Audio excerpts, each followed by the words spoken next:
네, 이제 곧 예배를 시작하려고 합니다. 여러분들 반갑습니다. 오늘 반갑습니다.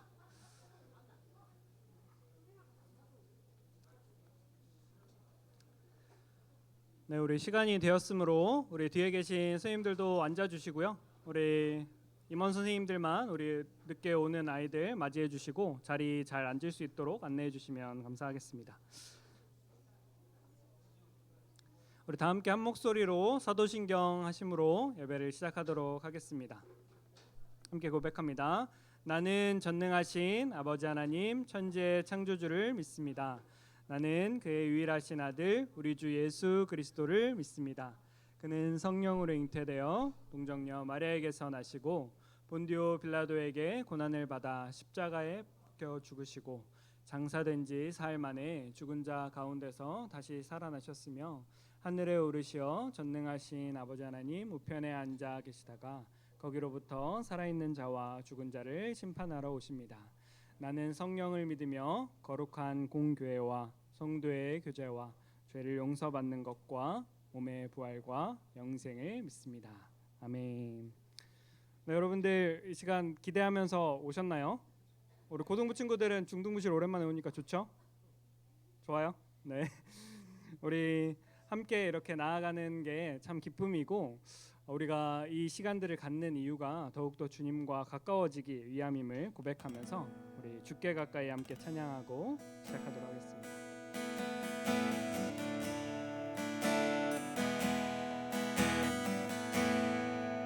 주께 가까이 주께 가까이 나를 이끄소서 저리 주님만을 원합니다. 채워주소서 주의 사랑을 진정한 찬양 들을 수 있도록 다시 한번 주께 가까이 주께 가까이 나를 이끄소서 저리 주님만을 원합니다. 채워주소서 주의 사랑을 진정한 찬양 들을 수 있도록 목마른 나의 영혼 주를 부르니 나의 마음 만져 주소서 주님만을 원합니다. 더 원합니다. 나의 마음 만져 주소 목마른 나의 영혼 목마른 나의 영혼 주를 부르니 나의 마음 만져 주소서 주님만을 원합니다. 더 원합니다. 나의 마음 만져 주소서 목마른 나의 영혼 주를 부르니 나의 마음 만져 주소서 주님만을 원합니다. 더 원합니다. 나의 마음 만져 주소서. 잠깐 기도하도록 하겠습니다. 사랑해 주님 참 감사합니다. 오늘 주일을 허락하여 주시고 우리 중등 1부와 고등부가 함께 연합하여 주님 앞에 예배드릴 수 있도록 하심에 감사를 드립니다. 오늘 특별히 신앙과 과학 세미나로서 아버지 하나님께서 주신 그 과학과 또 신앙이 어떻게 함께 걸어갈 수 있을지 고민하며 나아가는 이 시간 가운데 우리들에게 주님의 주신 마음들을 허락하여 주시고 또 그 길을 먼저 걸어가신 우리 선배님의 마음을 들을 때 아버지 하나님 우리의 마음도 동하게 하시고 또 주님을 더욱더 깊이 알 수 있는 귀한 시간 될 수 있도록 인도하여 주시옵소서.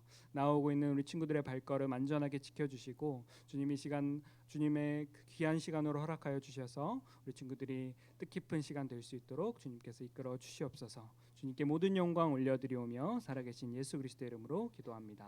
아멘. 네, 광고 먼저 하도록 하겠습니다. 다음 주에는 원래 본 장소에서 예배를 드리시면 되겠습니다. 다음 주 중동부 예배위원은 희엘과 박주찬 선생님께서 준비해 주시면 감사합니다.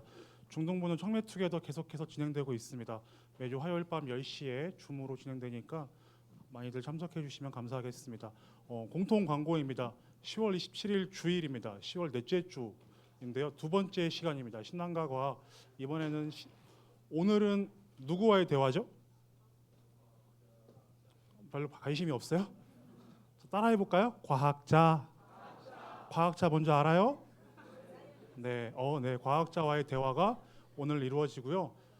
네 번째 주일 27일 주일에는 이제 신학자와의 대화로 진행이 됩니다. 그래서 네 번째 주일에는 저희가 다시 한번 광고하겠지만 오늘과 동일하게 이곳 5층에서 예배가 진행됩니다.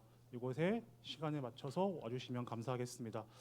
이제 과학자와의 대화를 진행할 텐데 오늘 순서를 맡으신 분들을 소개해드리겠습니다. 우리 교육부 교육목사님으로 담당하고 계시는 김상천 목사님과 우리 박진성 교수님을 모시겠습니다. 네.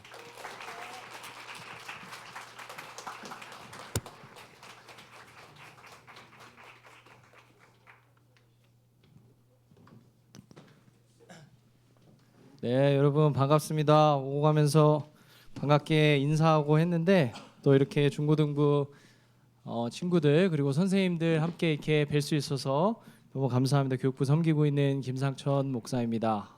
우리 그리고 다시 한번 소개드리겠습니다. 우리 성균관대 생명공학부에서 지금 이제 교수로 재직하고 계신 우리 과학자 그리고 우리 교회 유바디 교구의 구역장으로도 섬기고 계세요. 그리고 중등 2부 교사 선생님으로도 섬기고 계세요. 우리 박진성 집사님을 박수로 맞이하겠습니다.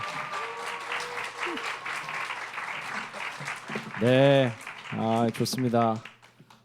여러분 그래도 이런 시간 조금 목사님의 저는 개인적으로 좀 뜻깊은 시간이라고 생각을 하는데 여러분 어떠세요? 그래도 뭐 괜찮은 것 같죠. 아직 시작이 안 돼서 아직 뭐 감은 안 오지만 그래도 좋은 시간이 되지 않을까라고 생각이 들면서 시간을 갖게 된 이유는 이거는 저 개인적으로도 좀 영향이 있었던 것 같아요. 저도 어릴 때 보면은 학교에서 과학을 배우다 보면은 뭐 빅뱅 이론이라든지 혹은 뭐 우리가 잘 알고 있는 진화론이라든지 이런 거 배우는데 그리스도인으로서 성경을 보면은 하나님은 뭔가 창조를 다른 방식으로 한 것 같다. 그러면 우리 그리스도인들은 과학을 받아들일 수 없는 것인가? 수용 불가능한 것인가? 학교에서는 창조론을 가르치는 것 같지도 않은데 이런 궁금증들. 그리고 성경에는 공룡도 나오지 않잖아요. 그렇죠? 근데 공룡은 자명한 사실인 것 같은데 성경이 틀린 건가? 근데 아무도 나에게 그걸 설명해 주는 사람이 없었다. 아직도 깔끔하게 해결되지 않는다 라는 그런 질문들이 저도 이제 학창 시절에 있었던 것 같고 그래서 우리 전도사님 목사님과 함께 얘기하면서 아이들에게 이런 것들이 좀 우리 친구들한테 좀 그리고 부모님들한테 조금 유익한 점, 좀 필요한 점 또 해결함을 줄 수 있는 점이 되지 않을까라는 생각을 하면서 기획을 하게 되었습니다. 그래서 오늘은 우리 전도사님께서 소개를 해주셨다시피 과학자와의 대화 우리 측근에 계신 우리 세계적인 과학자 우리 박진성 또 저는 교수님이라고 하고 싶은데 우리 집사님은 우리 교회에서 또 만나고 교회에서 섬기니까 집사님이라고 오늘 호칭을 해달라고 또 해주셨어요. 그래서 우리 박진성 집사님 혹은 제가 선생님이라고 호칭은 하도록 하겠습니다. 그럼 거두절미하고 오늘 시간을 어떻게 이제 진행을 해보려고 하냐면은 몇 가지 이제 꼭지점들을 준비를 했어요. 그래서 꼭지점들을 던지면서 화두를 던지면서 우리 집사님의 이야기를 듣고 또 대담하는 방식으로 그리고 또 중간에 궁금한 게 있으면은 질문을 해도 좋고 이런 방식으로 편하게 진행을 해보도록 하겠습니다. 괜찮겠죠? 자, 그러면 첫 번째 우리 질문, 우리 본론으로 바로 들어가 보시죠. 이게 뭐냐면은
여러 신들을 생각하고 질문을 했지 않았을까 뭐 그런 생각을 했어요. 저 처음에 제 중학교 때 그 그리스 로마 신화 만화판 처음 나왔거든요. 엄청나게 탐독을 했습니다. 그 전까지는 사람들이 그리스 로마 신화 별로 안 자다가 이렇게 삐까뻔쩍한 만화책을 나오고 그때 엄청 많이 봤는데, 근데 우리는 이 질문을 좀 수정을 해야 될 것 같아요. 여기서 신들은 잘못된 표현이고 신들이 아닌 유일신, 즉 하나님 한 분이 존재하십니까? 라는 질문으로 바꾸는 게 우리한테 조금 더 적합한 질문이 아닐까 생각합니다. 그러면은 하나님께서 존재하시나요? 라는 질문을 좀 과학적으로 조금 더 앞에 말을 붙여보자면은 과학으로 하나님께서 계신 것을 알 수 있을까? 라는 그런 질문으로 바꿔볼 수 있을 것 같습니다. 좀 더 구체적으로 이야기해 보도록 하겠습니다. 그 많은 사람들이 하는 착각이 하나가 있어요. 착각이 하나 뭐냐면은 과학이 하나님을 믿는데 더 방해가 되지 않을까. 방해가 된다는 생각을 되게 많이 할 수 있어요. 또 특히 이렇게 중등부 친구들도 그렇고 이제 고등부 친구들도 그렇고 본격적으로 이제 과학을 하면 물리, 화학, 생물, 지구과학 이런 과목들을 배우게 되면은 오히려 이런 것들이 신앙생활을 하는데 더 방해되지 않을까라는 생각을 할 수도 있는데, 근데 과학은 눈에 보이거나 혹은 증명 가능하다고 어린 시절부터 교육을 받고 자라기 때문에 우리가 좀 이해하는데 좀 편한 부분이 있지만, 하나님께서는 이제 눈에 보이시지도 않고 이제 증명하기도 어려운 존재이기 때문에 이런 착각들을 많이 하는 것 같아요. 근데 하지만 저는 과학이 오히려 하나님께서 지으신 이 모든 만물을 또 운영하시는 그런 규칙에 대해서 이해하는데 도움이 되는 그런 툴이라고 생각을 합니다.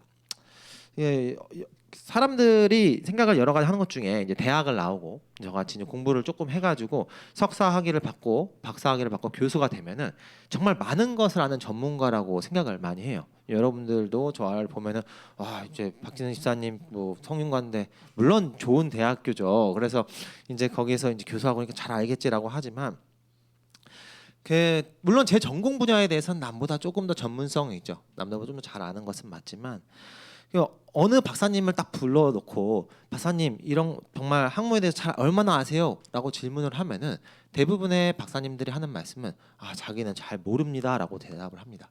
근데 그 이유가 뭐냐면 공부를 하면 할수록 내가 아는 것은 정말 작고 일부분이라는 것을 더 알게 돼요. 이 부분에 조금 남들보다 조금 안다는 것 뿐이지 차이가 정말 많이 난다는 것을 알 수가 있습니다. 지금도 이렇게 매주 또는 매월 논문들이 이렇게 쏟아져 나옵니다. 논문이라는 것은 무언가 새로운 것을 발견했다고 자기들이 주장을 하는 것이죠. 이게 이제 맞는 경우도 있고 틀린 경우도 있고 서로 이제 자기들이 맞다고 주장을 합니다. 그런 그 말은 다른 말로 보면은 우리가 살아가는 자연에 대해서 아직까지도 완벽하게 발견해내지 못했다라는 것을 증명하고 있는 거죠. 계속해서 새로운 것을 발견하고 찾는다고 말을 하지만 솔직히 새로운 것은 없거든요. 이미 우리 몸, 자연, 존재하는 것들에 대해서 발견해 나가는 거지 새로운 것을 만들지는 못합니다. 그래서 저는 이런 과학이 만물을 지으신 하나님께서 놀라운 섭리를 발견하는 이런 툴이라는 도구라고 생각을 하죠. 좀 이야기가 약간 돌았는데요. 따라서 과학은 결론을 내려주지 않습니다. 여러분들 만약 착각이 과학적인 걸 하면 뭔가 결론이 날 거라 생각하지만 과학은 결론을 내려주지 않아요. 좀 과학적인 표현을 쓰면 현대 과학 기술로는 지금 존재하는 현대 과학 기술로는 하나님의 존재를 증명하기가 불가능하다. 네, 불가능합니다. 더 적절한 표현은 과학의 능력이 안 된다는 겁니다. 과학의 능력이 어디까지 정말 많이 조절해서 초자연적인 우리가 흔히 말하는 초자연적인 존재를 검증할 수 있을 만큼의 과학이 가능하다면 이제 하나님 존재에 대해서도 이제 과학적으로 정말 증명했다 말을 할 수 있겠지만 지금 과학은 그런 능력이 안 된다는 거죠. 그러면은 하나님께서 계심을 우리는 어떻게 아느냐? 이제 여기에 대한 원래적인 질문으로 돌아올 수가 있는데요. 여기서 이제 구분해야 될 것이 바로 신앙과 이제 과학의 이제 이해에 대한 부분이라고 생각합니다. 과학은 아까 말씀드렸다시피 툴이에요. 그러다 보니까 기존의 것이 잘못되었다고 말을 하면은 거기에 대해서 인정을 합니다. 그것이 합리적이라면 또 그것이 아니라고 생각하면 계속해서 토론을 통해서 새로운 것을 찾아낸다는 거죠. 그래서 서로 맞다고 어느 것이 옳은지 토론을 하고 심지어는 뭐 다투기도 합니다.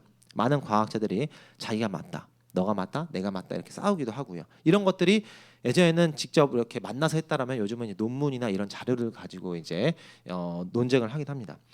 하지만 하나님께서 우리에게 주신 것은 크게 두 가지가 있는데 제가 볼 때는 이제 성경과 자연이라고 생각을 합니다. 그래서 그것을 통해서 하나님께서 우리로 하여금 하나님을 알게 하시는 그런 목적이 있다고 생각하는데요. 아까도 언급했던 부분이지만 이제 과학은 한계가 분명합니다. 따라서 이 과학의 렌즈로만 하나님 계신지 안 계신지를 알아내는 것은 불가능하죠. 근데 이것은 뭐랑 똑같냐면요. 내가 돋보기가 있어요. 돋보기로 들여다보아도 우주를 알 수가 없어요. 돋보기는 내가 작은 걸 관찰할 때 쓰는 거지. 우리가 우주를 보고 싶으면 뭘 써야 되죠? 망원경을 써야 되는 거죠. 즉 툴이 다르다는 거죠. 내가 보려는 대상에 적합한 툴을 써야 한다는 겁니다. 그래서 자연스럽게 다음 질문으로 이제 넘어가면 그럼 과학자도 신을 믿을 수 있나요? 라는 질문이 같이 있었던 것 같아요. 그러면 저는 과학자들 대표하지는 않지만 저는 그러면 어떻게 하나님의 존재하심을 믿게 되었는지 간략하게 좀 말씀을 드려보고 싶습니다. 저희가 어린 시절에 이제 어떠한 생각을 했냐면 저는 이제 믿지 않는 가정에서 태어났거든요. 그런데 이제 우주가 이렇게 넓고 이제 지구과학 시간에 막 태양계에 있는 행성들을 막 배우기 시작하네요. 뭐 수금지와 목토천의 근데 요즘 명왕성이 뭐 빠졌냐 안 빠졌냐 논의가 되고 있고 뭐 과학적으로 맞냐 안 맞냐 논의가 되고 있는데 그것만 해도 여러분 과학의 한계를 많이 느낄 수 있어요. 제가 중학교 고등학교 시절에 이거는 정말 확실한 진리 같은 거였어요. 명왕성은 들어가 있다. 근데 과학자들이 계속 보니까 얘는 태양계를 걸쳐 있는 것 같기도 하고 안 걸쳐 있는 것 같기도 하고 나가기도 하고 이런 것 같은데 라는 말을 한다는 거죠. 계속해서 과학은 바뀌고 있다는 거죠. 네. 그래서 이제 그때 당시는 수금지와 목토천의 명까지 써야 답이었는데 명왕성을 안 쓴다고 했을 때 악의하면 지금은 답인지 아닌지 논쟁이 될 수 있다는 겁니다.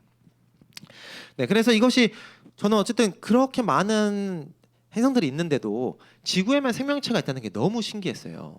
네, 그래서 요즘은 이제 이런 것들을 좀 과학적으로 분석한 것들이 있을까 해가지고 제가 이제 GPT로 이제 이번에 공부를 좀 많이 했습니다. 제 전공에서 조금 더 과학적을 하기 위해서 일반적인 자료를 많이 갖기 위해 GPT로 가지고 막 공부를 해봤는데 그 복잡한 생명체, 특히 인류까지도 아니에요. 이런 동물이나 이런 다세포, 정말 복잡한 그런 생명체가 존재할 확률이 0.00001% 이하라고 합니다. 이 우주에 복잡한 생명체가 0.0001%죠. 퍼센트면 공 2개 더 앞으로 보내면 여러분 거의 불가능하다는 거죠. 근데 우리 지구에는 이렇게 많은 생명체가 존재하고 정말 사람들이 이렇게 살고 문명이 발전하고 이런 것들이 너무 신기해서 분명히 이거는 누가 계획하지 않고 누가 의도적인 게 없다라면 정말 불가능하다라는 생각들을 어린 시절에 많이 했습니다. 그러다가 이제 대학에 들어가게 돼서 이제 신앙생활을 시작하게 됐습니다. 저는 이제 기독교 동아리 내비게이터라는 기독교 동아리 이제 친구분들을 선배분들을 만나가지고 이제 성경 공부를 하면서 예수님을 알게 되고 처음에는 이제 신앙이 막 안 생겼어요. 왜냐하면 저는 하나님의 존재, 그러니까 신에 대한 존재는 했었는데 예수님과 저와의 관계성에 대해서 알 수가 없었어요. 왜냐하면 제가 성경도 모르고 내용도 모르는데 예수님 우리 4대 성인이라고 다들 알고 있잖아요. 근데 이분이 도대체 나랑 무슨 관계인가라는 게 정립성이 안 되더라고요. 그런데 1년 정도 성경을 보고 말씀을 보다 보니까 내가 정말 그 죄인님과 그 다음에 예수님께서 나를 위해 죽으셨다는 그 부분에 대해서 정말 이렇게 은혜를 받게 되면서 정말 내가 예수님을 꼭 믿어야 되는구나. 예수님 없이는 구원 방법이 없구나라는 그 솔루션을 얻게 되면서 이제 신앙생활을 시작을 하게 되었는데 그러면서도 이제 저는 이제 이공계였으니까 기계공학이라 그랬잖아요. 계속해서 이제 의심을 하는 거죠. 그러면 이 과연 성경책은 얼마 정도의 권위가 있고 이건 정말 믿을 만한 것인가라는 생각을 했었는데 이거를 정말 성경이 믿을 만한 여러 이야기 중에 가장 저한테 이제 확신을 줬던 이야기는 이제 제자들의 그런 예수님께서 죽으시고 부활 부활하시고 후에. 네네. 승천하신 이후에 그때 이후에 제자들의 이런 행보가 저한테는 가장 큰 그런 의미를 줬습니다. 왜냐하면은 여러분들도 이제 아시겠지만 예수님께서 죽으시고 부활하시고 승천을 하셨어요. 그 다음에 제자들이 이제 오순절 때 이제 성령님을 받고 나서 그 다음부터 약간 정신이 나간 사람처럼 전도를 하기 시작해요. 그 전까지는 되게 좀 무섭고 좀 이렇게 소극적인 모습이었는데 성령을 받고 나서 진짜 거의 눈이 뒤집힌 사람들처럼 이제 전도를 하기 시작하는데 그때 당시에 이제 신앙생활을 하고 예수님을 믿는다고 하고 그렇게 되면 정말 죽는 순교를 당해야 되는 상황이었잖아요. 근데 이게 저희는 뭐 그러려니 예수님 제자니까 그러려니 하고 생각을 했는데 이걸 되게 이성적으로 생각을 해보면 이 사람들도 가정이 있었고요. 이 사람들도 삶이 되게 소중하고요. 살아가는 게 되게 중요한 생각이었을 텐데 예수님을 믿는다고 하면은 사람들이 죽인다 그랬어요. 정말 잡히면 죽는 그런 상황이었는데 어떻게 목숨을 막 내놓고 전도를 할 수 있을까? 이게 저한테는 너무나 큰 충격이었어요. 그러면 제가 딱 확신한 게 이게 진짜구나. 예수님께서 부활하신 사실이 진짜구나. 그럼 예수님 부활하셨으면 일단은 인간적으로 불가능한 일을 하신 거잖아요. 과학으로 검증될 수 없는 일을 이미 하신 건데 이게 진짜가 아니면 예수님 그 제자들이 목숨을 걸고 이 난리를 칠 일이 아니다. 이게 저한테 가장 큰 확신으로 왔습니다. 네, 그래서 그것을 보고 정말 예수님을 정말 믿은 제자들의 모습이 나도 이게 사실이기 때문에 이런 행동을 하지 않았을까라는 정말 확신을 들었습니다. 그래서 조금 더 일반적으로 이야기를 끌고 가기 위해서 제가 조사를 해봤어요. 그러면은 과학자들 중에 신앙을 가진 사람들이 얼마 있을까? 제가 조사를 해봤더니 표를 보시면 네 제가 다 그 레퍼런스 체크까지 한 책입니다. 여러분 보세요. 여러분들이 조금 원망할 수 있는 사람들이에요. 이 사람들이 과학자의 책이 없었더라면 내가 수학과 과학이 쉬웠을 거다라는 그런 사람들이 다 있는 거예요. 그래서 뭐 뉴턴이나 뭐 아인슈타인도 완벽하게 고백을 하지 않았지만 마지막에 진짜 우주로의 조화로운 질적으로 신적인 존재가 아니면 불가능하다 이런 말을 하기도 했고요. 그 다음에 우리 빅뱅 아까 이론 이야기했는데 조지 르베르트도 과학과 신의 이제 존재가 좀 융합적으로 될 수 있지 않을까? 빅뱅 이론에 대한 많은 사람도 이렇게 신앙적인 연관성이 아주 높았고요. 그 다음에 심지어 게놈 프로젝트를 진행한 프랜시스 콜린스 과학자는 무신론자에서 기독교로 개종을 하게 됩니다. 자, 여러분 게놈 지도가 인간의 그 생명 공학에 미치는 영향은 엄청나거든요. 왜냐하면 이걸 통해서 정말 우리가 난치라고 생각했거나 불가능하게 생각했던 여러 질병들에 도전을 할 수 있었는데 이걸 계속 하다 보니까 이거는 자연적인 건 아닌 것 같은데 그런 생각을 이제 분명히 한 거죠. 네. 예전에 뭐 뉴턴이나 좀 오래되신 분들은 이제 그때 당시에 어떤 사상이나 철학이나 이런 영향을 받았다고 우리가 생각할 수도 있는데 게놈 프로젝트는 여러분 그렇게 오래되지 않은 프로젝트예요. 네, 그다음에 우리 파스칼이나 우리 패러데이, 맨델 이런 사람들 과학책에 다 보는 사람들이 다 기독교적 신앙을 갖고 있었다. 그래서 제가 이것을 보면서 이제 과학자들이 정말 신앙을 가져서 대단하다. 그래서 또 자연의 법칙을 연구하고 탐구하는 것이 하나님 뜻이다. 생각하면서 조금 더 하나 더 묵상을 한 거는 이게 이 사람들이 이런 걸 발견하고 찾아내는 것 자체가 하나님께서 이 사람들한테 주신 은사랑 달란트가 아니었을까? 인간들한테 정말 유익을 주시고 도움을 주시고 위해서 예전에 마치 선지자나 선견자들을 보내신 것처럼 이 과학자들에게 정말 은사를 주셔서 인류의 발전을 통해서 정말 인류의 의학이나 과학을 발전을 통해서 좀 하나님의 뜻을 알아가게 하시는 데 뜨지 않았을까 하는 생각을 해보았습니다. 네, 이상 첫 번째 질문이면 여기서 마치도록 하겠습니다. 좋습니다. 우리를 힘들게 했었던 저 사람들도 다 자기들은 편하게 예수님 믿었다는 사실이 또 굉장히 인상 깊고, 이 우리 지금 집사님이 굉장히 정리 되게 중요한 사실 말씀해 주신 것 같아요. 포인트가 여러분 잘 정리가 됐겠지만 제가 생각했을 때 가장 큰 포인트는 과학에 대한 이해예요. 과학은 중립적이라는 거예요. 가치 중립적이기 때문에 무신론을 지지하지도 않고 유신론을 지지할 수도 없다는 거죠. 그러니까 과학은, 제가 이해했을 때 과학은 자연 현상을 탐구하고 인과관계를 밝혀주는 영역이기 때문에 범주가 다르다는 거예요. 인과관계를 밝혀주는 증명의 영역이기 때문에 초월의 영역을 다루는 신앙과는 렌즈가 다른 거다. 그러니까 우리가 생각했을 때 부활, 우리의 신앙은 초월적인 범주잖아요. 근데 과학은 세상을 읽어가는 또 다른 범주인 거예요. 그러니까 이 범주의 규칙을 가지고 다른 범주를 설명하려고 하면은 사실 규칙 위반이 되는 거죠. 쉽게 말했을 때 축구 경기의 규칙이 있잖아요. 축구 경기의 규칙을 가지고 야구 경기에 적용해 가지고 야구를 해석하는 거예요. 그럼 어떻게 될까요? 그러면 이제 해석이 안 되겠죠. 이 꼬이는 거겠죠. 제가 이해한 게 맞을까요? 네, 목사님 목사님? 정확하십니다. 네네. 네. 확인을 받아야 돼서 네. 그런 것 같습니다. 그래서 우리 집사님이 설명해 주셨듯이 과학은 중립적이기 때문에 과학을 받아들인다고 해도 우리의 신앙 혹은 우리의 뭐 쉽게 말하면 우리의 구원 이런 것과 대치되는 것이 결코 아니다라고 이해할 수 있을 것 같아요. 네, 맞습니다, 네네네. 목사님. 좋습니다. 여러분 여기까지 좀 이게 잘 정리가 되셨죠? 그렇죠. 우리 교수님이 또 이제 우리 집사님이 너무 설명을 잘해 주셔가지고 아주 이해가 쏙쏙 되게, 역시 교수는 다른 것 같습니다. 네, 그러면은 계속 여세를 모아가지고 네, 우리 친구들의 표정은 점점 어두워지는 것 같아서 어두워지는 것 같은데 그래도 아이들이 이제 뭔가 그런 것 같다 끄덕끄덕하는 아이들이 보이는 것 같아서 저기 뒤에도 보이고요. 좋은 것 같습니다. 다음 질문 한번 계속 한번 넘어가 볼까요? 그러면? 네, 좋습니다, 목사님. 네. 다음 질문. 여기는 이제 좀 약간 감정이 또 느껴져요. 울분이 느껴지는데, 그렇죠? 하나님을 부정하는 진화론이 DNA 연구 등을 통해서 가능성이 0에 가까운 이론이라고 입증이 되었다고 알고 있는데, 요거는 팩트를 확인해 봐야 될 것 같아요. 왜 세상 속에서는, 그렇죠? 우리 지금 중등교육 과정이죠. 진화론을 거의 사실시하면서 가르치는 것이고, 진화론은 교육을 하면서 창조론은 왜 교육하지 않는 것일까요? 이거는 좀 형평성에 어긋나지 않나, 뭐 이런 질문인 것 같아요. 네, 우리 집사님 계속해서 뭐 답변을. 네, 저도 이 질문 보면서 이 울분이 느껴지는 질문. 이제 얼마나 하나님을 사랑하는 마음에 부당하지 않냐 막 이런 식의 질문들이 느껴지는 질문이었습니다. 그래서 근데 이제 아까 목사님께서도 말씀하신 것처럼 첫 번째 내용 0에 가까운 이론이라고 입증이 되었다라는 내용에 대해서 이제 서치를 해봤어요. 근데 어디서 관련 내용을 알아봤을까 해봤더니 검색해봤더니 역시 창조과학 쪽에서 이제 주로 이제 주장하는 내용이었습니다. 그런데 여러분 아까 말했지만 과학은 되게 중립적이거든요. 일단 진화론 자들의 입장에서 DNA 연구는 진화론을 오히려 더 잘 설명할 수 있는 툴이에요. 네, 그리고 창조론 또는 창조과학에서 보는 DNA 연구는 또 이런 가능성이 희박하지 않냐라고 주장하는 거예요. 똑같은 사실은 과학은 이게 이래라고 끝인데 자기들의 생각을 넣어가지고 거기가 이거는 이걸 입증하는 거 아니야? 이건 이걸 입증하는 거 아니야? 자기 이제 사상들이 이제 들어가는 거라고 할 수 있습니다. 그러니까 어떻게 보는가에 따라서 관점이 전혀 다른 거죠. 오케이.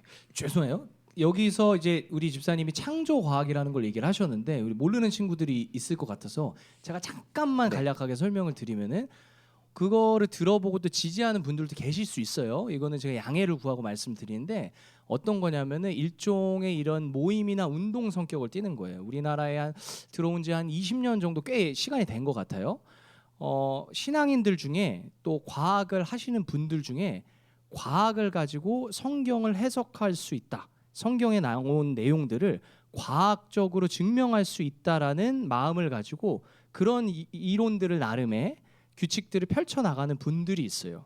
그러니까 성경이 우리는 막 몇천 년 뭐 고대 문서기 때문에 전혀 과학과는 뭐 동떨어진 거다, 이거 안 믿는다 이런 것들이 있으니까 성경을 또 수호하고 또 하나님에 대한 신앙을 지키기 위한 좋은 목적에서 이미 시작이 된 건데 성경 안에 있는 내용들 예를 들면 창세기의 이런 창조 뭐 1일부터 뭐 2일 창조 같은 부분도 과학적으로 다 설명이 가능하다라고 하시는 분들이에요. 근데 제가 생각했을 때는 우리 집사님도 동일한 생각이시고 창조 과학은 과학이라고 볼 수 없다는 거예요.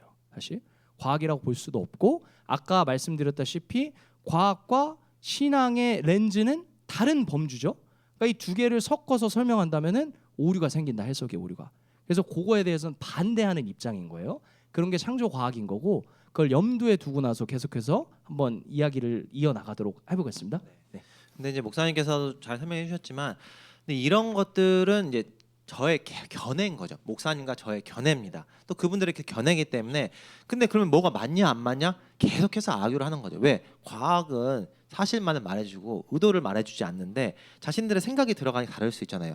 그런 것들의 최종적인 결정은 누가 해야 되냐? 여러분들이 하셔야 됩니다. 여러분들이 성경 말씀도 있고 서영 공부도 하고 그다음에 과학도 배우고 이런 것들을 알면서 아 이게 어느 것들이 더 맞는지를 찾아야 이게 나의 신앙을 또 견고히 세우는 데 도움이 되지 않을까 조금 첨언을 하면 좋을 것 같습니다. 그래서 제가 이제 이 관점에 대한 이야기를 조금 더 하고 싶은 재밌던 일화가 있어서 제가 좀 해드리고 싶습니다.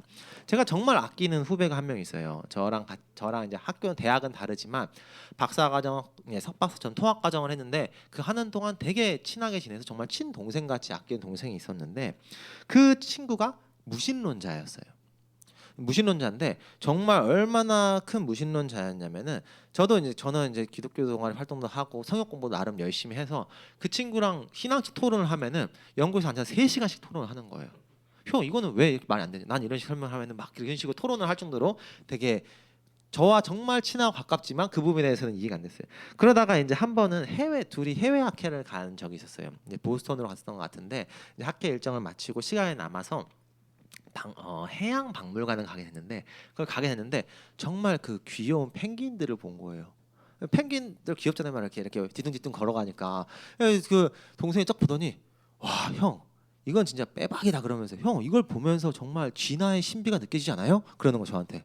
그래서 제가 야 나는 이걸 보면서 하나님 창조의 신비가 느껴지는데 똑같은 펭귄이 뒤뚱뒤뚱 걸은 거밖에 없는데 그걸 보면서 보는 시야가 완전 달라진다. 해석의 렌즈가 해석의 다르다고요. 렌즈가 다른 거죠. 생각하는 게 다른 거죠. 근데 그 친구가 그러면서 되게 서로 막 웃었어요. 막 웃었는데 지금은 이제 그 후배가 예수님 믿고 대학 교수 지금 잘 하고 있는데요. 근데 그 이와 같은 보는 관점에 따라서 정말 다르게 볼 수 있는 게 과학의 중립성입니다. 왜냐면 그 친구 심지어 생명과학부예요. 그 친구가 막 하는 세포 그런 거 하는 친구인데 그 친구가 보는 관점과 제가 보는 관점과 다 관점은 다르다는 거예요. 과학적 사실은 있지만 펭귄은 변하지 않는데 보는 생각에 따라서 다를 수가 있다는 거죠. 그래서 저희가 이제 사실을 보여주기 때문에 예측을 할 수는 있겠죠. 이런 것들 때문에 이렇게 될 수 있을 거라는 가능성이 있다. 하지만 그 예측도 완벽하지는 않습니다. 왜냐하면 사실로 검증되지 않았거든요. 그래서 과학자들이 근데 거기다 자기의 생각을 넣게 되면 이제 치우쳐지게 되는 겁니다. 그게 이제 진화에 대해서 더 관심을 하면 진화론자가 되는 거고, 뭐 창조 과학을 더 넣으시면 창조 과학론자가 되시는 거고, 이렇게 차게 될 수가 있는 거죠. 제가 아까도 이야기를 했지만 과학이 완벽하지 않는다는 사실에 대해서 좀 다른 이야기를 해보고 싶은 게 이제 원자 이야기를 꺼내보고 싶습니다.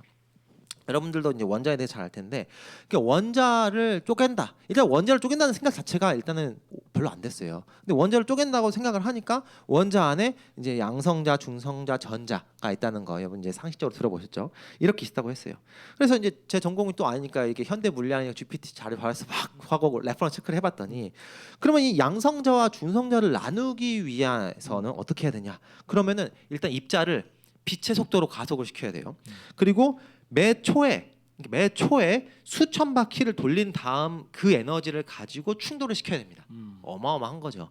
그거를 가설을 해오고 실험을 정말 해서 이 발견한 건 과학자들 대단하고 이렇게 때를 생각을 하는 과학자들 정말 대단한 거죠. 그러니까 물체를 구성하는 입자의 소입자가 점점 작아지고 있다는 거죠. 네네네. 그래서 원래는 이 양성자와 중성자는 원자 핵은 깰 수 없다고 생각을 했어요.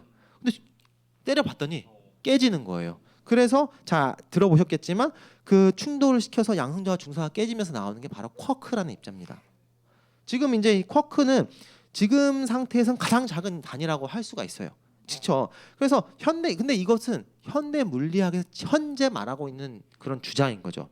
만일에 더 과학이 고도로 발전을 해가지고 이제 더 가는 쿼크마저 깨질 수 있다고 생각을 한다면은 이제 옛날에는 쿼크라는 게 제일 작았는데 지금은 뭐 A라는 물질이 나왔어, B라는 물질이 나왔어. 뭐 쿼크를 쪼개서 뭐 쪽 쿼크 막 이런 식으로 뭐 이름을 붙일 수도 있는 거죠. 누군가 말해서 그런 식으로 발전하는 겁니다. 그래서 제가 정리를 해보니까 쿼크의 발견이 한 100년 정도의 시간이 걸렸어요. 제가 이제 표를 하나 또 준비를 했는데 표가 혹시 나왔을까요? 그래서 원자에 대해서 존 덜턴이 1803년에 했는데 이제 쿼크에 대한 가설을 이제 머리 겔만이 1964년 정도에 하고 이제 거의 이제 쿼크 실험적 증거를 이제 SLAC가 이제 그 입자 가속기거든요. 그걸 팀이 해가지고 이제 1968년 거의 한 150년의 시간이 걸려서 이거에 대해서 발전을 했어요. 그러면 그 말은 뭐예요? 100년 더 과학은 빨라지고 50년 뒤에는 더 작은 것들이 나올 수 있다는 거죠. 자 그렇기 때문에 이 과학의 한계가 분명하다. 과학은 계속해서 발전해 나가고 거기 새로운 게 나올 수 있고 새로운 게 나오면 바로 수정을 합니다. 네, 그래서 이 과학이라는 것이 지금 과학이라는 게 절대적으로 맞다 안 맞다 이거에 논의하는 거는 되게 어떻게 보면 웃기는 거예요. 솔직히 과학 실험에 일반적으로 뉴턴이 이제 정말 그 사과가 떨어지는 걸 보고 제가 만류인류 법칙을 이야기했는데 이게 정말 양자 단위로 가게 되면은 상대성 이론을 적용하지 않으면 안 되는 이론으로 바뀐 것처럼 정말 다양한 것들이 계속해서 바뀐다는 거죠. 네, 그래서 그럼 그 다음에 좀 다음 질문이었던 것처럼 정말 이런 한계성에도 왜 진화론만 가르칠까요? 왜 정말 과학은 변할 수 있고 네. 잠정적인 결론일 뿐이다. 언제든지 변할 수 있다라는 것이죠. 네. 오케이. 그럼에도 왜 진화론만 가르칠까요?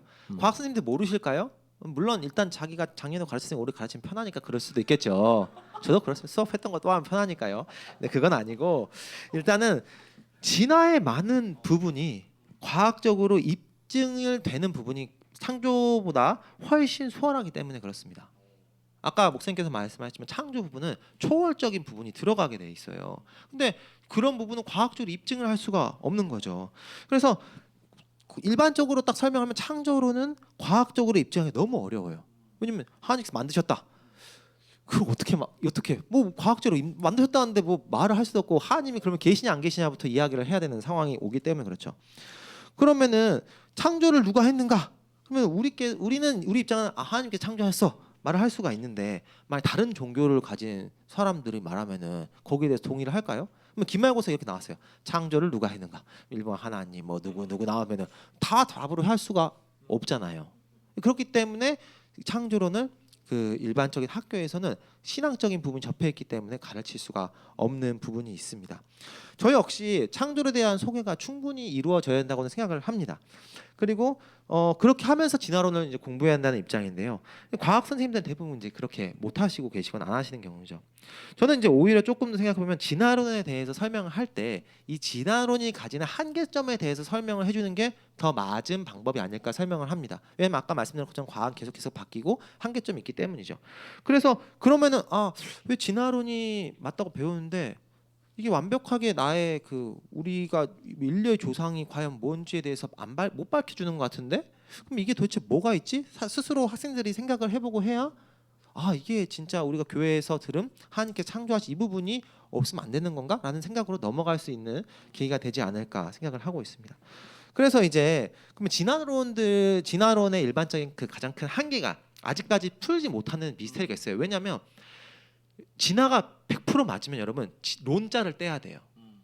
론자는 계속 논의가 되고 있다는 거잖아요. 진화가 맞으면 그냥 진화라고 딱 말을 해야 진화론이란 말을 절대로 붙이지 않는데 이 론자를 계속 못 떼는 이거는 진화 쪽에서 진화를 주장하는 사람들에서 거의 됐어라고 하는데도 100%라고 말을 못하는 이유 중에도 하나입니다. 총 4가지가 있는데요.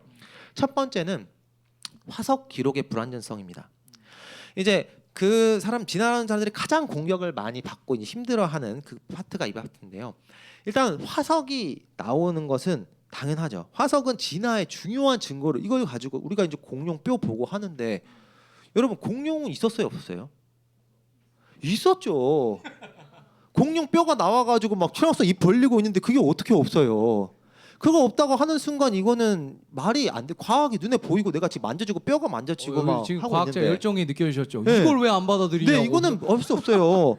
근데 그 문제는 뭐냐? 이 미싱 링크라고 하는 부분이 있어요.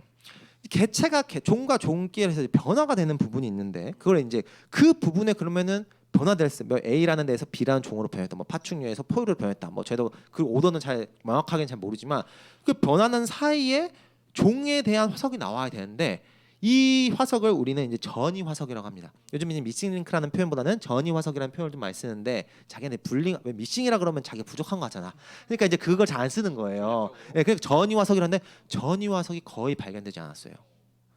만일에 이 종에서 이 종이 생각해 보세요. 이게 바뀌는 게 쉬워요? 어렵죠. 사람도 안 바뀌는데 얘들이 얼마나 바뀌는데 오랜 시간이 걸리겠어요. 당연히 바뀌는 시간도 오래 되게 걸릴 텐데 그때 화석이 존재하지 않는다는 거는 야 당연히 A에서 탁 바뀌지 않고 순식간에 뿅 하고 안 변할 텐데 그 시간도 충분히 길 텐데 왜 역대 화석이 적어? 몇 개 있다고 주장을 하는데 그것도 아직 논쟁이 많아요. 그 부분이 첫 번째 화석 기록의 불안정성이 가장 큰 어떤 이유 중 하나다. 두 번째는 이제 복잡한 생물 구조의 기원이에요.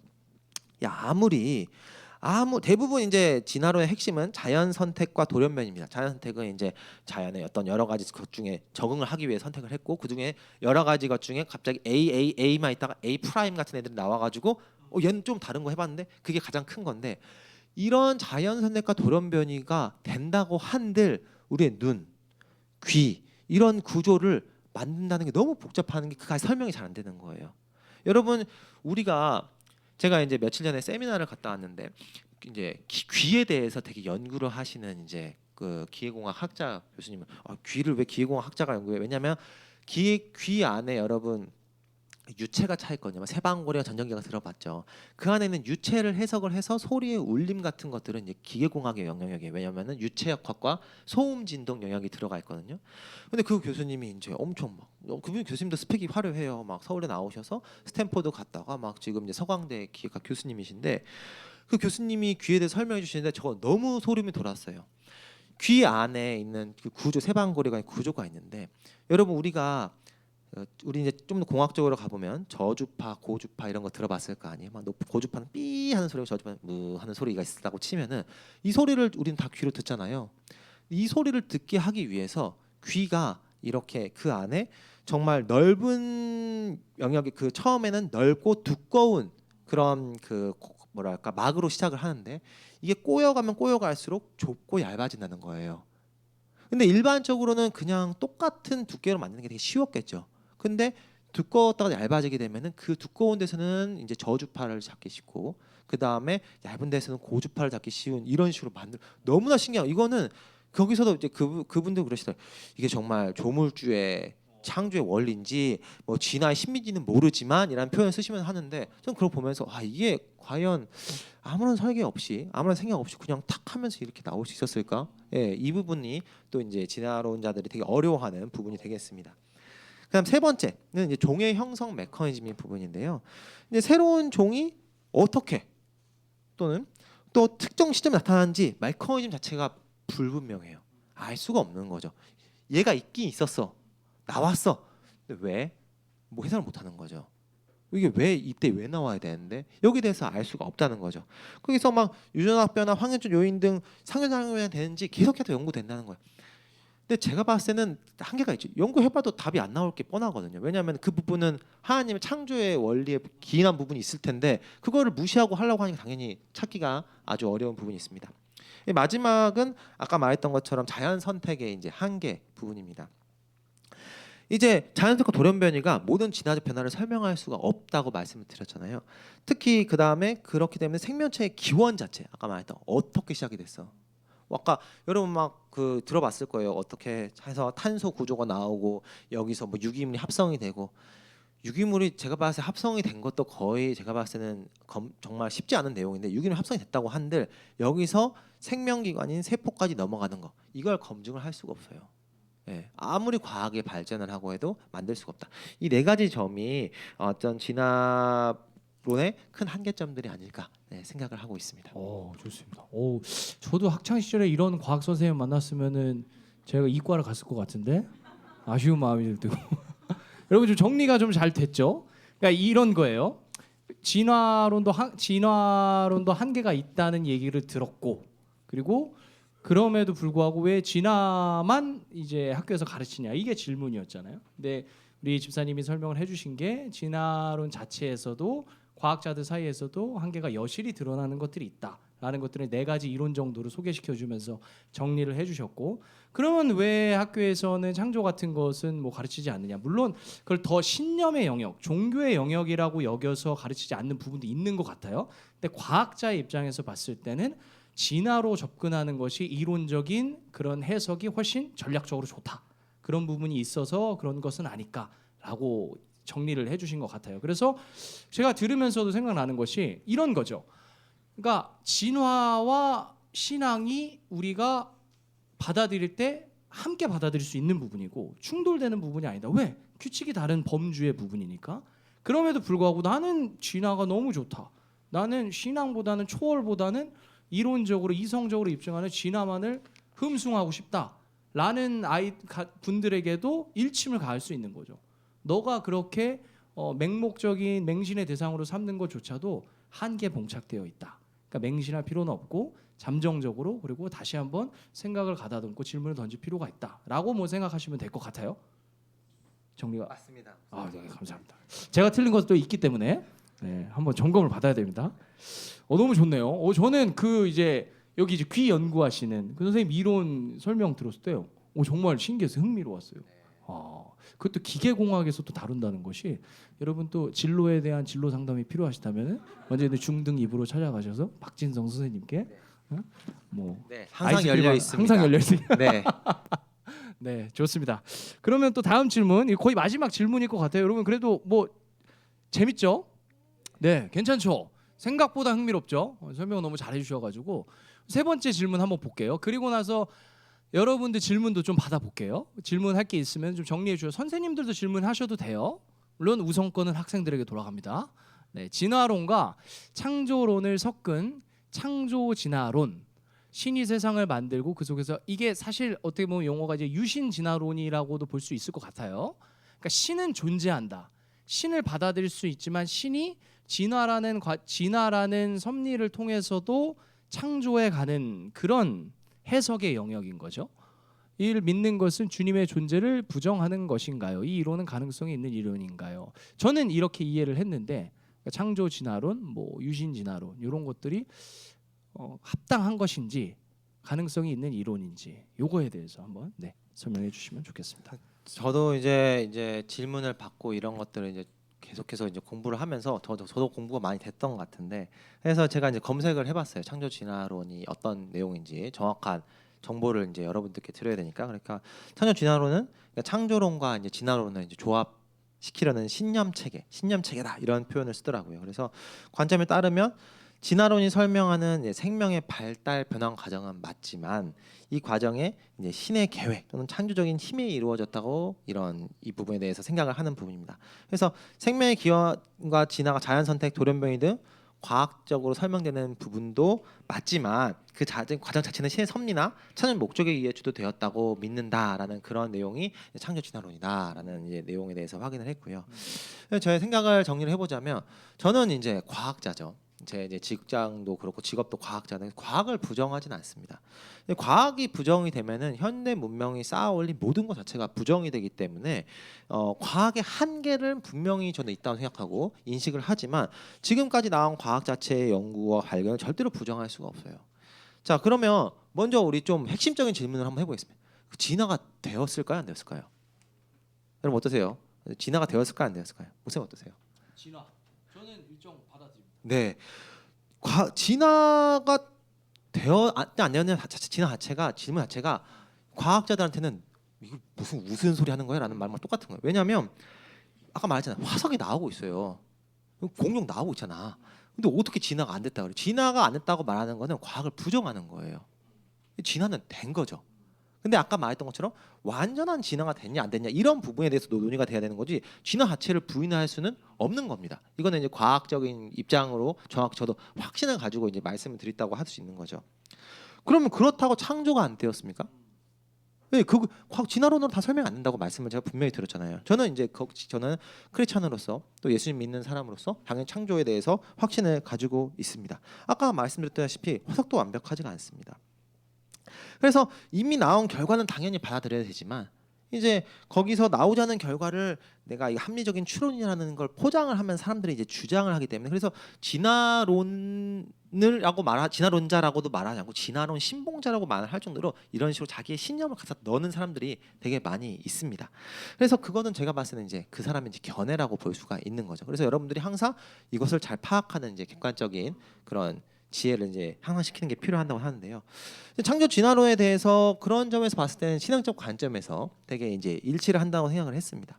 그래서 저는 어떤 생각을 했냐면은 하나님께서 여러 종을 만드셨다. 근데 이제 중요한 부분이 조금 있어요. 제가 이제 그래서 그 관련된 거를 이제 막 위키피디아 여러 가지 찾아보면서 봤는데 이제 노아라는 어제 이제 저도 생각을 좀 더 정리를 했는데 그 노아라는 영화에서 이제 그 하나님이 세계 창조에 대한 영상을 막 보여주는데 그게 완벽하게 창조 진화론 관점에서 이렇게 막 이렇게 생명들 자라고 이렇게 진화돼서 가는 것들 식으로 보여줬는데 저는 그 부분에 대해서는 저는 이제 좀 이렇게 반대 입장입니다. 종과 종 사이에서의 그 갭이 없다는 것은 과학적으로 증명되지 않았는데 그건 그 사람들의 픽션이라 생각을 하고 저는 거기서 개별적인 창조는 이루어졌다고 생각합니다. 그러니까 닭이 먼저냐 달걀이 먼저냐 이야기가 많이 하잖아요. 닭이 먼저죠. 닭이 먼저죠. 어떻게 닭이 없는데 달걀을 낳아요? 달걀이 자라려면 닭이 품어줘야 되는데 당연한 거 아니에요? 이거 하나님께서 이미 만들어 놓으신 거거든요. 닭과 달걀이 있는데 달걀이 혼자 닭이 될 수 있나요? 이해되시나요, 여러분? 닭이 품어주지 않으면 달걀은 닭으로 부화할 수가 없잖아요. 처음 시작은 닭이 지금 과학적인 거죠, 아주. 그래서 저는 거기에 대한 창조는 하지만 하나님께서 종들을 막 만드셨어요. 그러면 그 종들에 대한 사랑이 어마어마하셨죠. 보시기에 좋았다 그러셨잖아요. 그러면 그 종을 만드셔놓고 얘들을 야 너희들 그럼 알아서 커라라고 방치하신 분은 아니시거든요. 근데 얘들이 자연을 만들어놨는데 자연이 너무 다양하잖아요. 사막도 있고 뭐 강도 있고 바다도 있고 얘들이 근데 적응하면 살아야 되는데 얘들이 그냥 만들어놓은 데만 살다가 적응이 안 되고 죽으면 아쉽잖아요. 그러니까 생육하고 번성하라는 이 하나님께 어떤 절제적인 명령 안에는 너희들 잘 적응해서 자라라는 진화의 개념이 전 들어가 있다고 생각을 합니다. 제 의견은 그렇고요. 그래서 그 대전제에 속한다고 저는 생각을 했고, 근데 이런 창조 진화론에 대해서 이제 어떤 반박이 있냐? 그러면은 각각 창조 진화론 중에 각각에서 욕을 먹고 있습니다. 일단 창조론자들은 성경의 권위를 무시하는 생각을 해요. 왜 성경에 있는 내용들을 그대로 해석하지 않고 이 진화에 대해서 목회를 해? 너 지금 너 신앙이 맞는 거야 안 맞는 거야? 너 하나님 믿는 거야? 너 구원 받았어? 막 이런 식으로 이제 들어오시다는 거죠. 집사님은 사실 기본적으로 이게 저도 그렇거든요. 그러니까 유신 진화론은 어느 정도 일정 정도 받아들이는 거잖아요. 저도 맞습니다. 그렇거든요.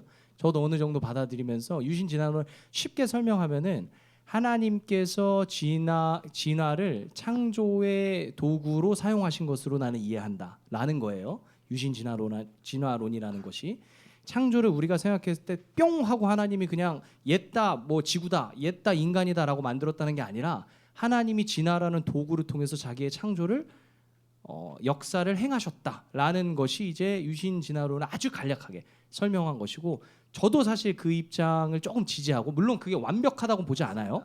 근데 집사님도 거기 스탠스에 서 있는 거죠. 네, 오케이 좋습니다. 다시 조금 전혀 네네. 해주면 네네네.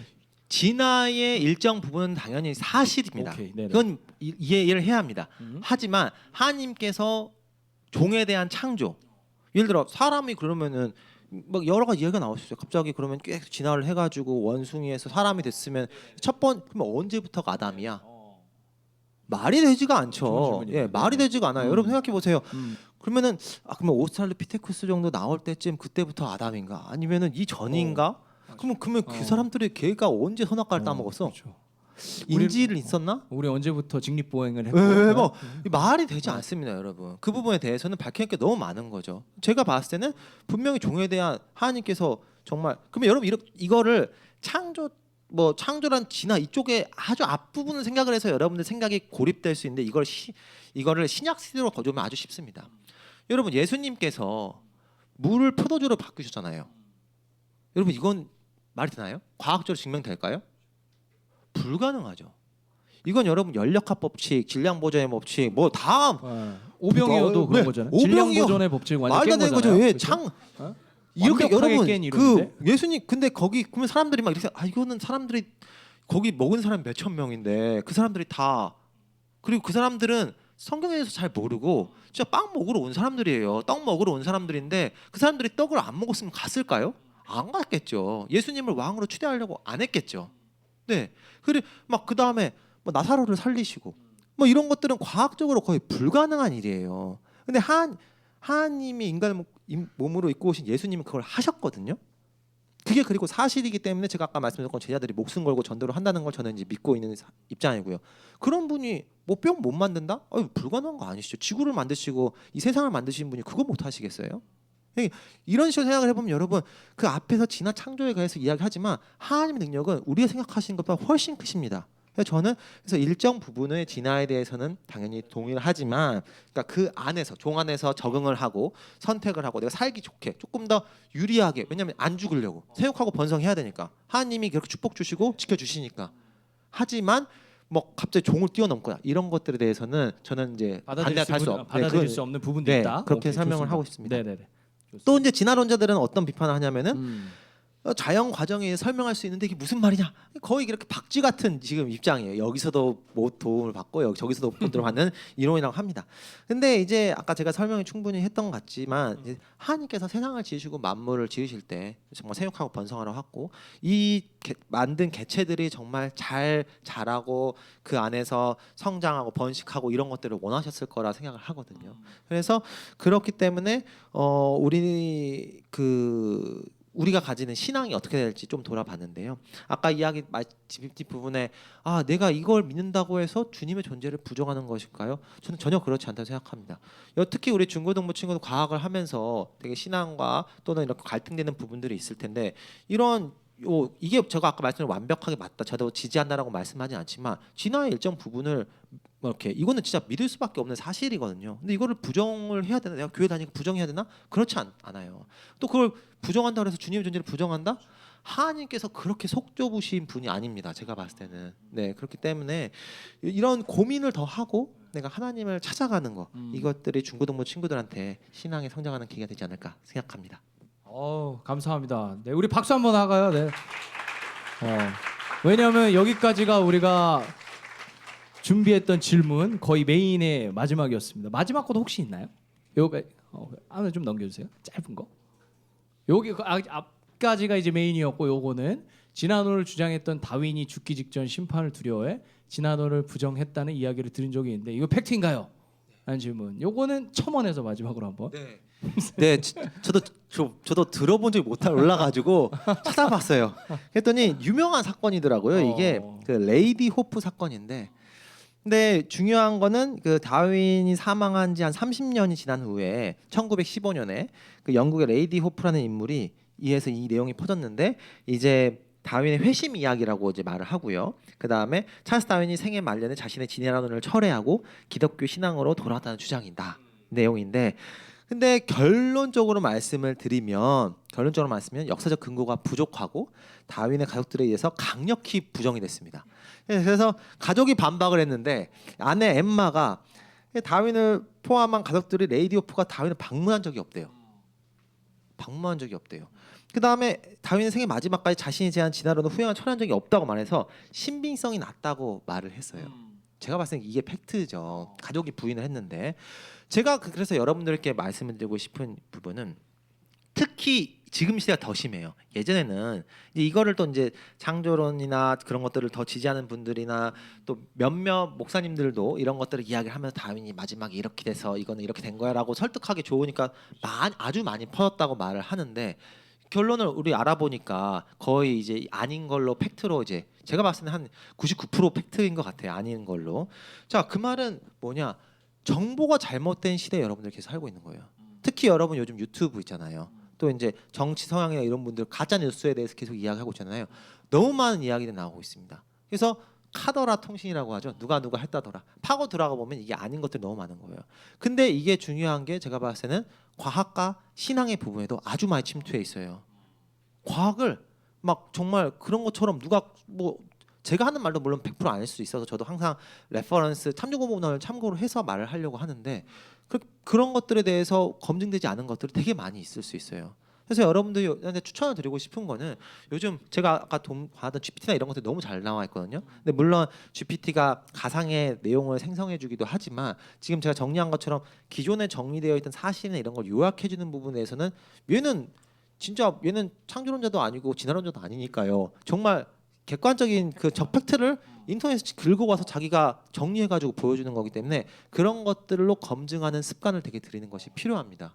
네. 그래서 이렇게 하는 것이 좀 제가 마지막으로 드리고 싶은 말씀은 그래서 여러분들에게 추천한 자세는 일단 정확하고 냉철한 두뇌, 그다음 뜨거운 가슴 이 두 가지로 하나님 알아가고 배워가지 않나 생각하고 있습니다. 아멘. 다시 한번 박수하겠습니다.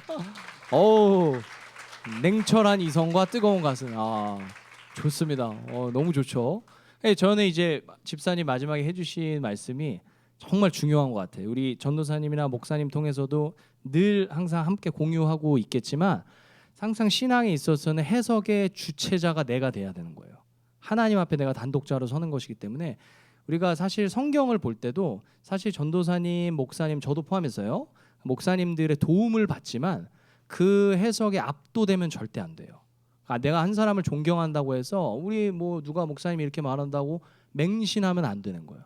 그러니까 내가 스스로 해석하고 내가 스스로 탐구하고 질문을 던지는 것이 내가 하나님 앞에 바로 서가는 과정 속에서 굉장히 중요한 부분입니다. 그래서 이런 것들도 내가 스스로 질문을 던져보고 스스로 올바른 길을 찾아가는 신앙인이 되는데 굉장히 중요한 부분이지 않을까라고 생각을 하게 됩니다. 여러분 시간 금방 갔죠? 저는 재밌게 들었는데 여러분 어떠셨어요? 재밌었죠? 그렇죠? 또 잘생긴 선생님이 얘기하시니까 너무 좋죠? 네, 그러면은 시간이 조금 남았는데 조금 남았는데 혹시 질문 있으면 우리 손 들고 한번 질문 Q&A 시간 한번 가져보도록 하겠습니다. Q&A 시간. 그 지금 이 시간 오늘 이제 파트 1이었고 과학자와의 대화였고 다음 10월 27일에는 신학자와의 대화를 가져요. 그때 우리가 막 더 재미난 것도 오늘도 재밌었지만 예를 들면은 내가 과학을 받아들이는 게 우리의 구원과 막 충돌되는 거 아닌가? 내가 어릴 때부터 막 원죄론 배우고 이랬는데 진화를 받아들이면은 원죄가 뭐 갑자기 뒤섞이는 거 아닌가? 이런 질문들이 있을 수 있거든요. 이런 것들도 계속 이제 꼬리에 꼬리를 물고 이어나가 보도록 할 거예요. 생각나는 것도 한번 질문하면 좋습니다. 우리 친구들 한번 학생들 질문 한번 해보시겠어요? 있으면은 산이? 오케이. 중등부에서 우리 또 제가 소년부 때 또 같이 함께했었던 우리 애제자이기 때문에 또 그 진화론에는 다윈이 제일 대표적이잖아요. 그럼 창조론에서는 누가 제일 대표적이에요? 네, 창조론에 대한 대표적 창조론 대표자가 엄태현 전선생님 자기라고 네, 지금 이렇게 하고 있었어요. 네, 저도 이제 과학적으로 이제 접근을 하는 분들은 몇 번 있었던 것 같아요. 이제 최근에는 이제 그 이적 유전자를 쓴 리차드 도킨스 분이 이제 진화론을 아주 이제 맹신해서 가장 공격적으로 많이 하시는데 그걸 반대하시는 분도 계시는데 조남은 기억이 안 나진 않습니다. 근데 진짜 있다는 분. 근데 그분은 이제 제가 알기로는 카톨릭 사제셨는데 이제 생명공학 박사 하시고 같이 공부하시면서 이제 거기에서 악유를 하시는데 대부분 아까 좀 말씀드렸지만 진화에 대해서는 이런 과학적인 이유를 갖다가 끌어쓰기가 되게 좋잖아요. 근데 창조에 대해서는 일단 하나님의 존재부터 이야기하고 해라고 말을 해버리면은 거기에 대해서 우리야 여러 가지 성경과 이런 내용을 가지고 알고 있고 믿고 있지만 과학적으로 이렇게 알 수가 없잖아요. 이제 타임머신이 빨리 개발돼야 됩니다. 그래서 예수님 옆에 보내야 돼요. 정신 차려서 역시 과학자의 정체성이 역시 네, 예수님 보고 정신 차려야 됩니다. 네. 범인 추적해야 됩니다. 그 역사적 배우를 재구성해야 됩니다. 좋은 질문입니다. 우리 그 관심 있는 친구들은 신학자 중에는 되게 유명한 사람들이 꽤 있어요. 그러니까 과학을 전공했는데 그러니까 물리학자였는데 갑자기 예수님 만나가지고 신학자가 된 분들 이런 사람들도 있어요. 그러니까 존 콜린스라는 사람도 있고요. 그 다음에 알리스터 맥그라스라는 사람이 있는데 그 사람도 유명해요. 존 폴 킹원. 그러니까 제가 목사님이 지금 얘기한 사람들이 다 한글 책으로 번역이 된 책들이에요. 그래서 소개를 드린 건데 중고등부 학생들은 쉽게 읽어볼 수 있어요. 선생님들도 관심이 있으시면은 과학과 신학에 대한 대화 그리고 이걸 어떻게 해결할 수 있을까. 그러니까 오늘 집사님이 설명해 주신 것들이 다 이제 버무려져 있는 그런 뭐 책들이고 또 그런 자료들이니까 관심 있으면은 또 이제 물어보시면 되겠고, 그리고 대표적인 창조론자인 우리 엄태현 전도사님께 항상 궁금한 게 있으면 항상 질문하시면 친절하고 자세하게 답변해 주실 겁니다. 네. 또 다음 질문 혹시 우리 제 이름을 몰라서 우리 고등부 학생인데 기타 치는 학생이잖아요 또.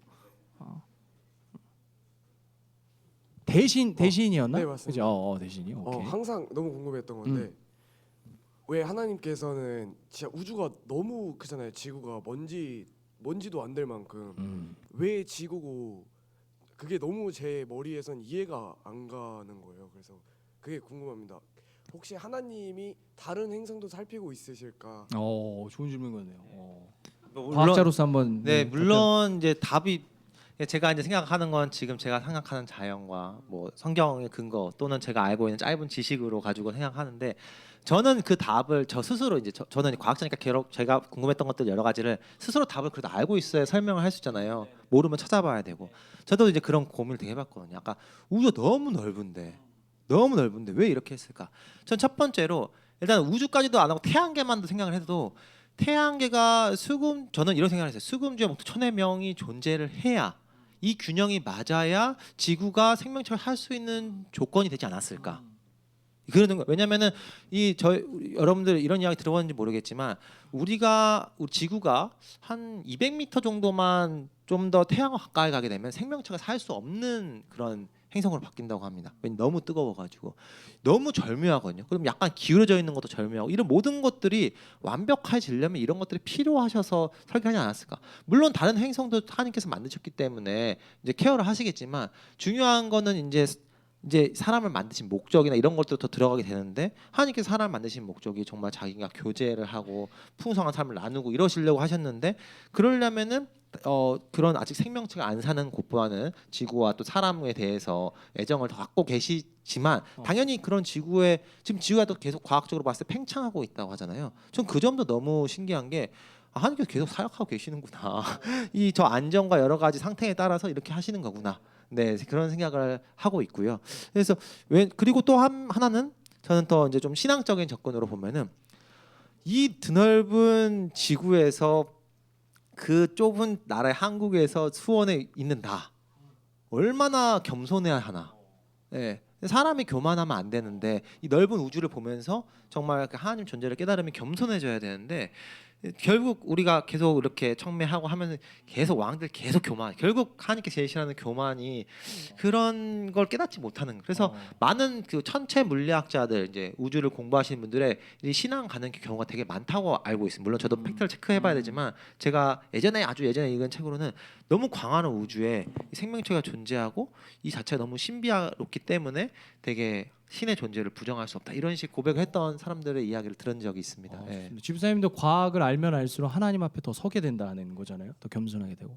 아주 좋은 질문이고 좋은 답변인 것 같습니다. 저도 조금 첨언을 하자면은 그 우리 친구와 대신 학생이 진짜 좋은 질문 해준 것 같은 게 우리는 사실 하나님을 너무 지구적인 하나님으로만 이해해요.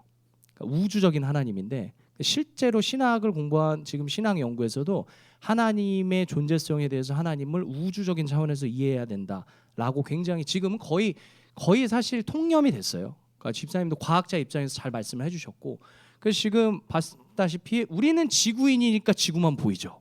그렇죠? 근데 지구인이니까 지구적인 입장에서만 하나님도 이해하게 되는 거고 내 한계 속에서. 근데 만약에 우주인이 있다면 우주인은 우주인의 입장에서 하나님을 이해하겠죠. 사실 지금 만약에 성경책이 다시 쓰여진다면 그럴 일은 없지만 예전에 하나님은 사실 군주적인 하나님으로 그려져요. 성경에서는. 왜? 그 당시엔 제왕이 있었잖아요. 근데 지금 만약에 성경책이 쓰여진다면 민주주의적인 하나님으로 그려질 수도 있는 거예요. 사실 이건 가정이에요. 근데 그럴 일이 없죠. 그러니까 성경은 그런 식으로 우리에게 계속 역사와 호흡한다는 거죠. 그래서 제가 굉장히 중요한 것 중에 하나가 제가 개인적으로 생각했을 때는 증명의 부재의 증명이 되지는 않아요. 사실 내가 증명하지 못한다고 해서 그게 부재한다는 증거가 되진 못해요. 예를 들면은 예전에 우리 집사님 말씀해 주셨다시피 소입자가 예전에는 그 지금 가장 작은 단위 쿼크 이게 존재한다는 걸 몰랐어요. 증명을 못했던 거예요.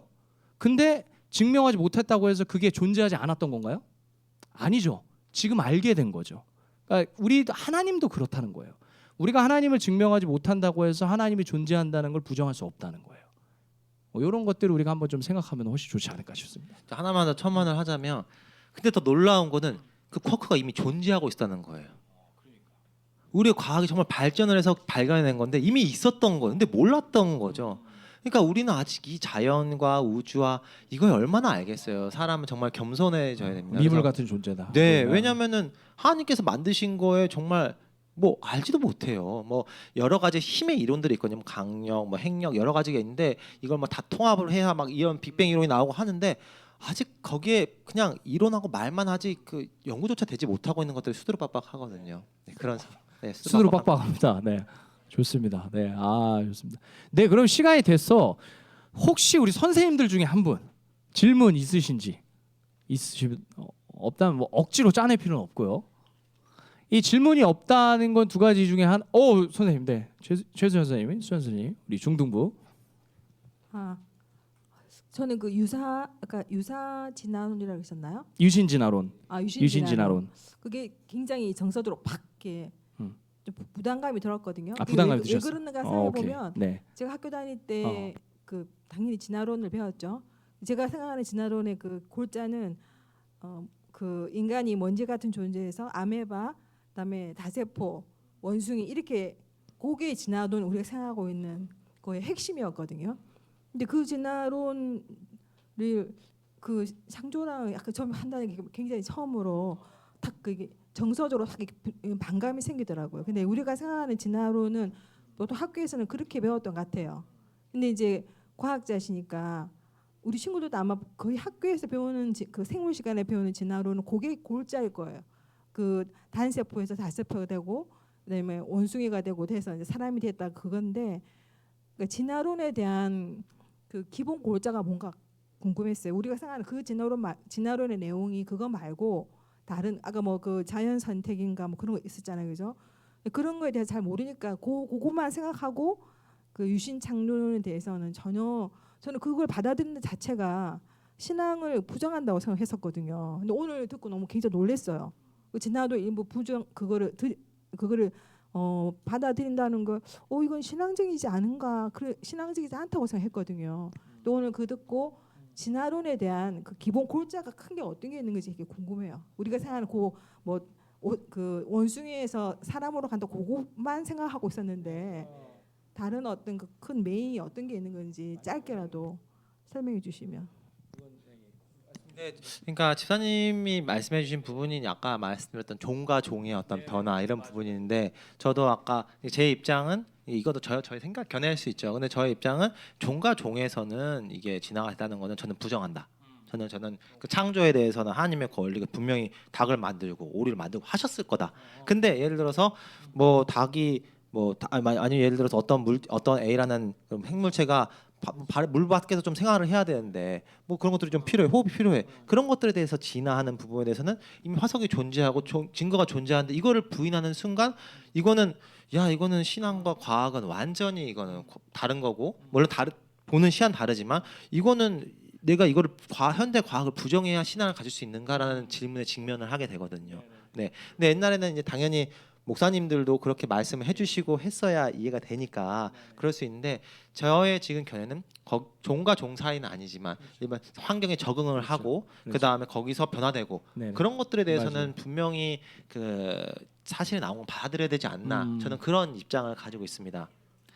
그러니까 그런 부분도 저는 충분히 근데 그런 것들도 아까 좀 그런 부분은 근데 여기 아까 말했던 창조 진화설에는 좀 연관이 있는 게 그런 건 역시 하나님의 그런 섭리와 권리 안에 있지 않았을까? 왜냐하면은 예를 들어서 뭐 피로가 막 엎어지고 이런 것들 막 나오잖아요. 근데 그런 부분에 대해서도 하나님께 봤을 때 얘가 살아나가는데 이게 불필요하다면은 여기 대해서 이렇게 바뀔 수 있도록 그런 네네. 부분은 허락을 하셨을까?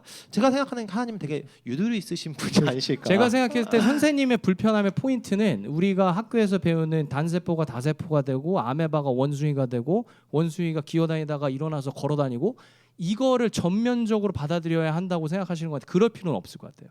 제가 생각했을 때 우리가 진화를 받아들인다는 거는 전면적인 수용이 아니라 부분적인 이해와 부분적인 수용도 가능하다는 거예요, 사실. 그리고 제가 알기로는 시간이 없어서 집사님도 짧게 설명해 주셨지만 우리가 생각하는 어릴 때 특히 우리 기성세대 선생님들이 어릴 때 책에서 봤었던 그런 이렇게 이게 요거 있잖아요. 요거는 요즘 학계에서 지금 많이 달라졌다고 저는 알고 있어요. 그래서 요거는 시간이 없어서 파트 3를 뭐 플러스 알파로 해야 될지 모르겠는데, 근데 요거는 마치 우리가 생각하는 것보다 많이 업데이트됐다. 그건 좀 그거 길어질 것 같은데. 제가 공룡까지는 파지를 못해가지고. 공룡 학자는 아니시라서 네네네. 공룡 학자는 따로 불러야 될 것 같습니다. 제가. 네네. 공룡학자 제가 그 부분은 조금 네네. 더 깊이 수소문을 한번 네, 해보도록 알겠습니다. 하겠습니다. 네, 알겠습니다. 네, 그리고 질문이 오히려 우리 이해를 더 도모하게 된 것 같죠. 그래서 오늘 지금 이제 시간이 너무 많이 가서 질문 여기까지 받도록 하겠습니다. 이제 마무리를 하겠습니다. 여러분 굉장히 유익했죠?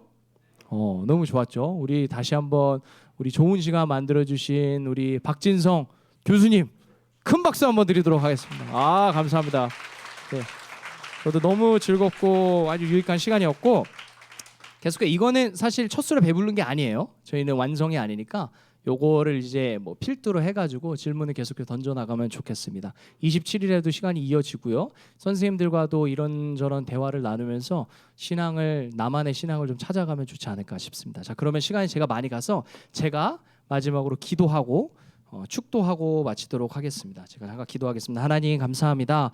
오늘 우리를 불러주시고 생명 주시고 또 이 광활한 우주 가운데 먼지 같은 존재임에도 불구하고 하나님 앞에 설 수 있는 존귀한 존재로 우리를 불러주시니 감사합니다. 하나님 우리에게 허락하신 것들을 통해서 하나님을 더듬어 발견할 수 있는 지혜를 허락하여 주시고 우리에게 지식이 쌓여질수록 경험이 쌓일수록 하나님 앞에 설 수 있는 겸손한 하나님의 사람들 될 수 있도록 주님 함께하여 주시옵소서. 우리 사랑하는 우리 박진성 집사님 하나님 또 세워주시고 사용하여 주시니 감사합니다. 그 사역하시는 그리고 일하시는 일 가운데도 하나님이 하실 일들을 넉넉히 잘 감당하실 수 있도록 지혜와 필요한 능력과 또 함께 하나님께서 함께 동행하심을 또 증언할 수 있는 복된 인생 될 수 있도록 주님께서 함께하여 주시옵소서. 동일한 복을 우리 모두에게도 허락하여 주셔서 우리 사랑하는 친구들, 우리 선생님들의 삶과 가정과 건강과 일터 위에도 늘 함께하여 주시옵소서. 축도합니다. 주님이 그대 앞에 계셔서 그대에게 바른 길 보이시기 바랍니다. 주님이 그대 곁에 계셔서 그대를 팔로 껴안아 지키시기 바랍니다.